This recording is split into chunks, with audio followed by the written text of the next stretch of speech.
এই রাতের অন্ধকারে একা একা বসে কাঁদছেন কেন? কারোর জন্য অপেক্ষা করছেন নাকি কারোর হাত থেকে পালাচ্ছেন? তাতে আপনার দরকারটা কি?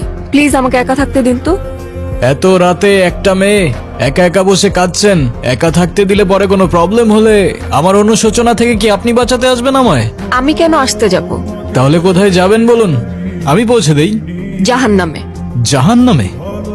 ওকে, মনে করুন নিরাপদে পৌঁছে দেওয়ার দায়িত্ব আমার। চলুন পৌঁছে দেই। মজা করবেন না তো, আমি একদমই মজা করার মুডে নেই। কি হয়েছে বলুন তো? এত রাতে এভাবে একা বসে এমনি এমনি তো আর কান্না করছেন না, কিছু তো একটা হয়েছে আপনার। মা বাবা কেউ আমাকে বিশ্বাস করে না, সবাই আমাকে দোষারোপ করে। আমি কাউকেই কিছু বোঝাতে পারি না। মাঝে মাঝে মনে হয় এই পৃথিবীর কোথাও আমার জন্য এক ফোঁটাও জায়গা নেই।